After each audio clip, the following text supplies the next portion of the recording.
आज श्रद्धेय मंत्री मुनिश्री द्वारा मेरे साथ में या मैं उनके साथ या वे मेरे साथ दीक्षित मुनिश्री उदित कुमार जी स्वामी पधारे हैं। और मैंने कहा भी अकेले ही पधारे हैं आप वरना तो मंत्री मुनिश्री के साथ पधारते थे। इस बार यह पहला मौका आया कि बिना मंत्री मुनि के यानी अकेले पधारे हैं। खैर यह तो अब सृष्टि का अपना नियम है। और श्रद्धेय मंत्री मुनिश्री के द्वारा लगभग 47 वर्ष पूर्व हम दोनों को एक साथ दीक्षित होने का मौका मिला था। और दीक्षित होने से पहले भी उनके सानिध्य में वैरागी के रूप में, सीखना करने के रूप में ऐसे हमको उनके पास, उनके सेवृत्ति संतों के आसपासियों रहने का मौका मिला था। और सरदार शहर का वो प्रसंग कि जब मैं तो दिल्ली गया था गुरुदेव तुलसी के दर्शन करने, दीक्षा का आदेश लेने, आप उस समय नहीं पधारे थे, आप तो सरदार शहर में थे। कोई दीक्षा के थोड़े से दिन पहले, कोई बहुत कम दिन, 5 दिन, तब गुरुदेव का आपके लिए वहीं पर निर्देश आ गया था दीक्षा का, दोनों का साथ में फिर दीक्षा का क्रम बना था। तो फिर यह बैसाख शुक्ला चतुर्दशी को तो सरदार शहर का श्री समवसरण गदैया जी का नोरे का वो स्थान, वहां वो हम दोनों ने मुनिश्री से मुनि यह संयम रत्न साधु जीवन प्राप्त किया था। और उस समय मुनिश्री जवानी में थे, हम जवानी की अवस्था में थे। उम्र, उनकी उम्र भी छोटी थी, यानी उनकी उम्र भी यह करीब करीब 42 वर्ष के, वो जवानी की अवस्था में थे मंत्री मुनिश्री की। और वो उनका भाषण हुआ, उसमें उनका मुनिश्री का दीक्षा समारोह हुआ था। और बाद में फिर हम मुनिश्री के साथ 2 चतुर्मास हमने, लगते 2 चतुर्मास हम दोनों ने मुनिश्री के साथ में किए थे। और बाद में योग थोड़ा बना कि आपको तो मुनिश्री के पास भी 1 साल तो हम गुरुकुलवास में रहे थे, विक्रम संवत 33 का चतुर्मास दोनों का ही गुरुदेव के पास, मुनिश्री नारा में हम दोनों गुरुदेव के पास थे।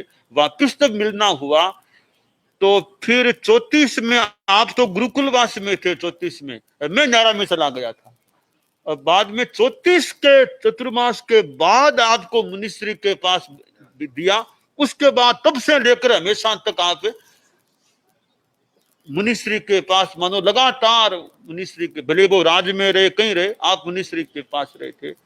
मुझे फिर वो मुनिश्री से अलग और गुरुदेव के पास ज्यादा रहने का, थोड़ा नारा में ज्यादा गुरुदेव के पास रहने का मौका मिला। तो हम साथ में दीक्षित हुए, पढ़ना लिखना रहना साथ में हुआ था।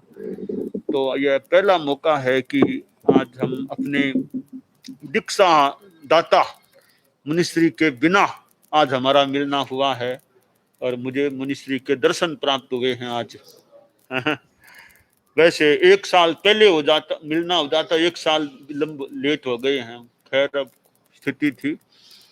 तो मुनिश्री के स्वास्थ्य में भी अंतिम महीनों में, मान लें अंतिम दिनों में, कठिनाई भी काफी रही।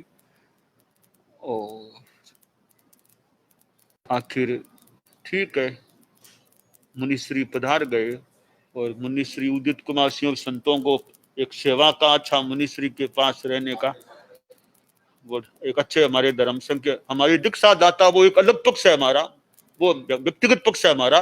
उसके सिवाय भी एक मुनिश्री हमारे धर्म संघ में अच्छे, एक प्रभावशाली सिंघाड़ा अग्रणी संतों में वे थे।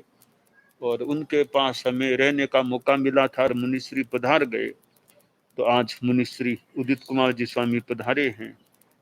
और एक जीवन की एक उपलब्धि है, एक बड़े संतों की सेवा का मौका मिल जाए तो एक अपने जीवन की एक उपलब्धि है कि एक सेवा का मौका मिल गया।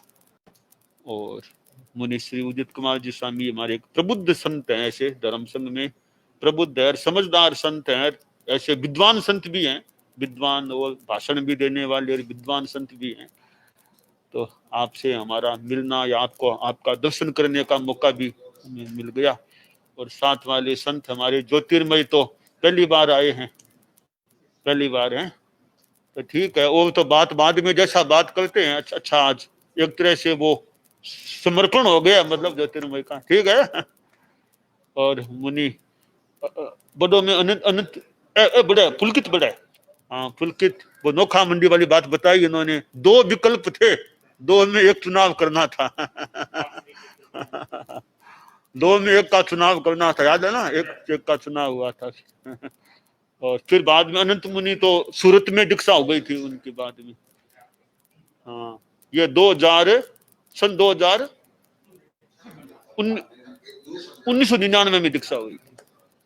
और ये रम्य तो बाद का हमारा पास का वो हमने दिया था, वो रम्य है। और विवेक तो बाद में भेजा था, विवेक को। हाँ हाँ ठीक है। और छह थाना से पधारे हैं। खूब अच्छा है, खूब अच्छा संघ की प्रभावना सेवा सब अच्छा करते रहे, खूब अच्छा होता रहे। अच्छा है, ठीक है ना, स्वास्थ्य और सब ठीक है ही है। ठीक है। अच्छा रहेगा। हाँ